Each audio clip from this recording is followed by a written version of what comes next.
I think we met people at one of the hemp exhibitions last year, and they had just secured a contract up in the northeast to produce. What was it? It was a what was it? It was a housing project, wasn't it? Yeah, something like 400 to 700 houses made out of hempcrete, which is a form of concrete made from the hemp plant. So the more that we start to use this stuff, the quicker the prices will go down, and the more people will be able to help themselves with hemp products. Here is another particularly beautiful hemp house. I think this one is in Japan somewhere. And as you can see from the notes, it's got 3 times more structural stability than concrete's ability to withstand earthquakes. Now that is very, very good news in places like Japan and probably places like California. We don't really get affected too much by earthquakes over in the UK, but that just gives you some indication of the versatility of this beautiful resource, this amazing resource, this incredible plant. And it's quite a nice house. Who wouldn't like to at least have a holiday in something like that? I'd quite like to live in one of those myself, surrounded with beautiful gardens. Fantastic. Here are some other products, common everyday products that are also made from hemp.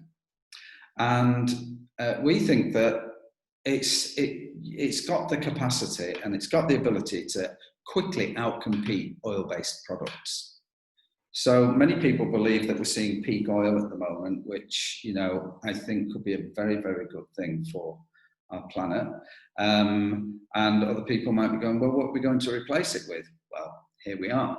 We can replace it with hemp really quickly. We're slowly building the infrastructure, but if we can get it moving a bit more, build factories and processes to churn out more of this stuff, or everything that you see on here is completely biodegradable because it's all made from hemp plastic. Here's the world's first hemp aeroplane. It's made entirely from hemp. It's a 4-seater plus a place for the pilot, thankfully. All the upholstery is made from hemp, and it's 10 times stronger than steel, and it's powered by hemp oil. It's made by Hemp Earth. Any of this you can go and research for yourself, and you'll see that we're not kidding here. This isn't a mock-up. I think that somebody might have photoshopped this little thing on here. It looks a bit obvious to me. And I can't see the G-dash either. But yes, made entirely from hemp. What a fantastic thing to do, if you've got the time. Now, this is the area that might interest you if you are interested in gardens and gardening.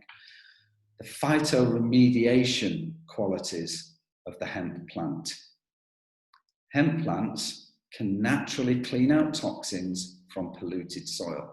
Now, if you go back to the pictures that we showed you right at the beginning of all that polluted soil, we know that soil throughout the world has been weakening, particularly because of overuse, monoculture, pesticides, herbicides, Roundup, all that nasty, nasty stuff from people that we won't mention today. And it absorbs man-made pollutants and heavy metals like nickel, cadmium, selenium.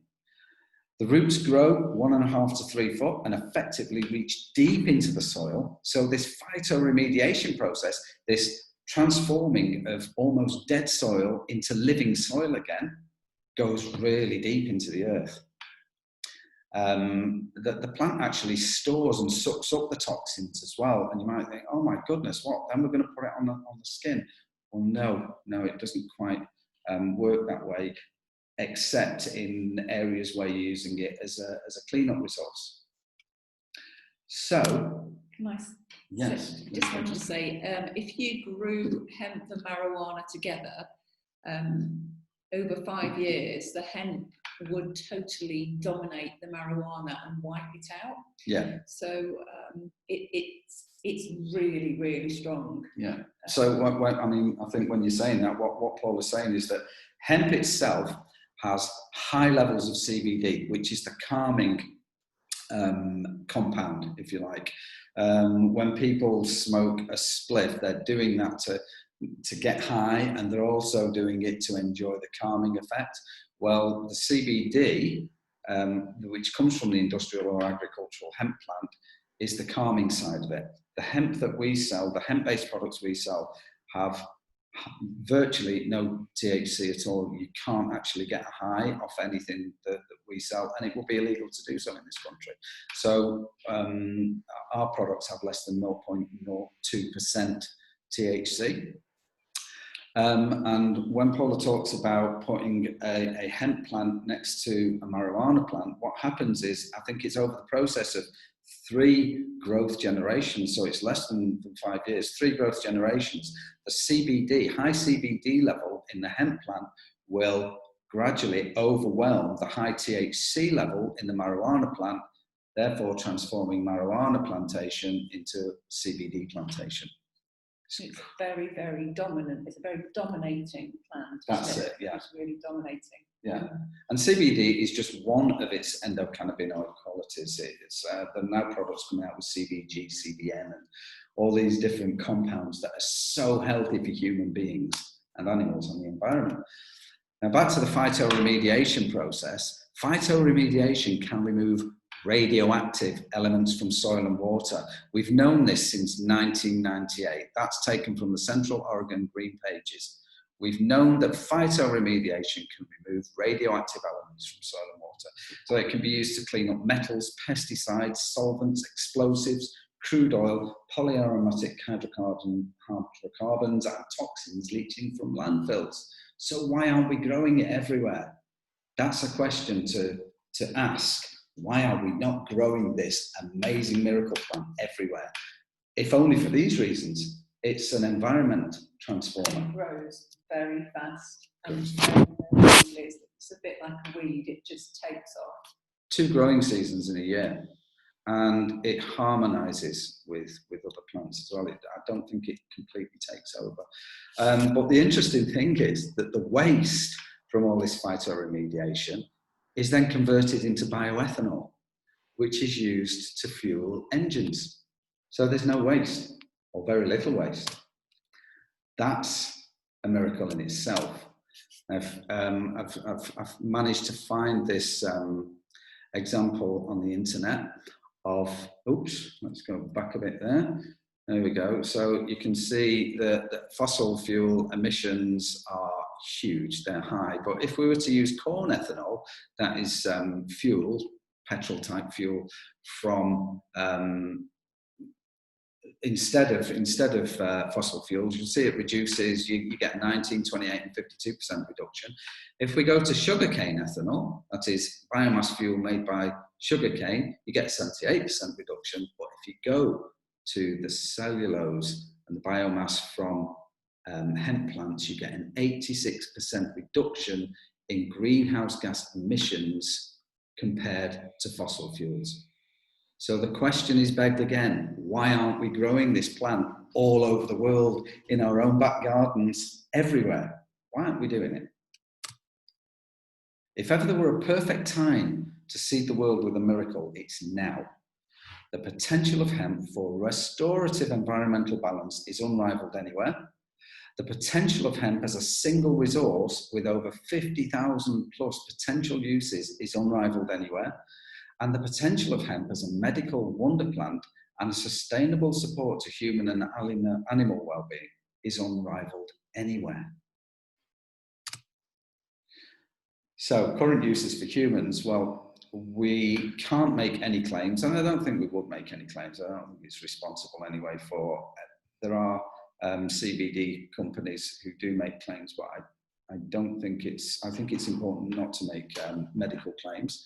We're just reporting evidence that people are using CBD, CBG, CBN, terpenes, etc. from the hemp cannabis sativa compounds to self-treat all manner of ailments, including some of the issues in the next few slides. I've put a disclaimer about there, and we've done that because I think we have to.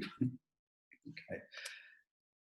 We sell CBD oils and balms. So they're extracted, these oils are extracted from hemp, industrial hemp. And the reason that we're selling them is because we believe that they offer unrivaled support for people's well-being. And just, when we started using it with our youngest son, we didn't want to put him on Ritalin, and we're looking for a natural alternative, being natural health practitioners, and it had a completely profound effect on him. And the school, we called it his calming drops, because we didn't really want the school knowing what, because there was all this controversy, oh my goodness, is it marijuana, and this, that, and the other. So we just said, he's got some calming drops. And the school said, these calming drops are really working, are having a really great effect on him. And eventually, I think it was in secondary school, we told them it was CBD, and they were absolutely, make sure he's taking his calming drops, because it's having a really amazing effect. But it was wearing off after lunch, and then eventually, I think he was probably one of the first schools in the country we got the doctors to sign saying he could take that into school. So that's becoming a more available thing that the children can take it into school. Well, that's one of the first known uses we're aware of, isn't it? Of that being used as an alternative way to support calmness through ADHD. I think that's the best way to put it. Yeah, and our eldest son took it before his GCSEs, and just really enjoyed taking his GCSEs because he wasn't stressed at all. The teachers said, if you want to know how to be before your exams, look at our son, because he was so relaxed, but he really got involved in the exams and just wasn't nervous. Yeah, he wasn't nervous. So it helped him with his ability to concentrate and ability to remain de-stressed through the process.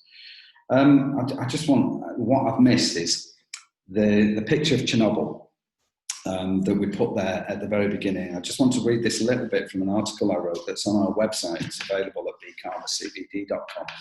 In the 1990s, a company called Phytotech used industrial hemp crops to successfully extract poisonous radioactive elements from the soil in the Ukraine. So this is real-world, real-life, successful, scientific, evidence-backed proof that industrial hemp is a mighty and maybe even close to miraculous earth-healing plant. Chinese scientists have been using hemp to remove poisonous cadmium, a heavy metal, from the soil using this phytoremediation process. So it's fantastic. If you're a gardener and you like planting things, what an amazing thing to plant, knowing that you're actually adding to the life of living soil, that you're actually helping to generate something that other plants are going to thrive from and flourish with. What a wonderful plant. So we have oil produced from hemp. We sell oil produced from hemp, pastes for skin, for muscles, and even for bone. All kinds of reasons, actually. And this guy, David, down in Devon, he produces 100% pure hemp soap. So he uses an ancient Korean permaculture technique to grow his hemp. He never puts anything into his fields that he can't put in his own body. And he goes around to smallholdings and to farms throughout the country, showing them how to grow hemp in a permaculture manner and then to saponify it, so to turn it into soap. So what you're seeing in these little tins here and these foamers is pure saponified hemp. Pure hemp turned into soap, nothing else. And it has just as deep a cleansing effect as anything else you're likely to find, but it's fantastic for the skin. So human beings and hemp, we seem to get on with each other quite well. I've used it on cuts to see if it could heal cuts quicker, and I've got to say it has a very good effect. I've used it on bruises, I've used it on all sorts of things, and I use it every time I wash my hands, because it works.